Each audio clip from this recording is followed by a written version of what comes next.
একটা সময় মানুষের দৈনন্দিন জীবনে ওতপ্রোতভাবে রোবটের ব্যবহার শুধু বৈজ্ঞানিক কল্পকাহিনীতে শোনা যেত। তবে কৃত্রিম বুদ্ধিমত্তার এ যুগে চীনের রোবট পরিষেবা শিল্পের অগ্রগতি দেখে মনে হতেই পারে একসময়কার কল্পকাহিনী বুঝি এখন বাস্তবতায় রূপ নিচ্ছে। রোবটে কৃত্রিম বুদ্ধিমত্তা বা এআই জুড়ে দিয়ে দুর্দান্ত গতিতে এগিয়ে চলেছে চীনের রোবোটিক্স।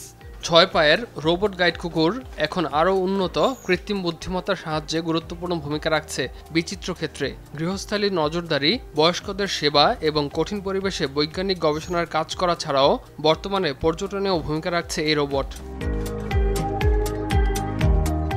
মে দিবসের ছুটিতে চীনের হুপেই প্রদেশের এনশি গ্র্যান্ড ক্যানিয়নে বেশ কিছু কাজে রোবটের ব্যবহার করা হয়, যা পর্যটকদের দিচ্ছে নতুন নতুন অভিজ্ঞতা। প্রদেশটির একটি পর্যটন গন্তব্যে বিশ্ববিদ্যালয় ও প্রযুক্তি কোম্পানির রোবটের প্রায় 20টি দলের রেস প্রতিযোগিতার আয়োজন করা হয়। এছাড়াও একটি ইন্টারঅ্যাক্টিভ জোন স্থাপন করা হয়, যেখানে রোবটের মাধ্যমে বিভিন্ন মিশন সম্পাদন করতে পারছেন পর্যটকরা।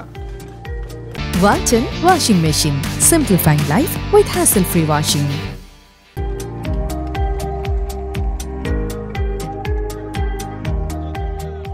এনশি গ্র্যান্ড ক্যানিয়নে অন্যান্য কাজের জন্য ব্যবহার করা হচ্ছে এই রোবট কুকুর।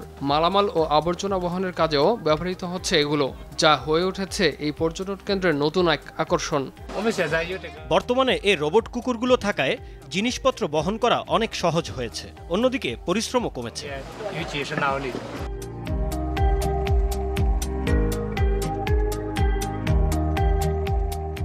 চীনের অনেক পার্বত্য উদ্যানের মতো এনশি গ্র্যান্ড ক্যানিয়নেও ভাড়ায় পাওয়া যাচ্ছে কৃত্রিম বুদ্ধিমত্তা সমৃদ্ধ এক্সোস্কেলিটন রোবট। রোবটগুলো পাহাড়ের চূড়ায় দ্রুত উঠতে পর্যটকদের সাহায্য করছে। আমি সহজেই উপরে উঠে গিয়েছি, কিন্তু নিজে নিজে উঠলে এটা অনেক কঠিন হতো। এটা পড়ে মনে হচ্ছে যেন কেউ আমাকে হেঁটে যেতে সাহায্য করছে।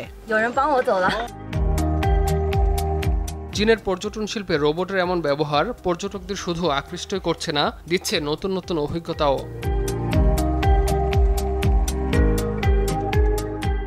ইমতিয়াজ আহমেদ, RTV।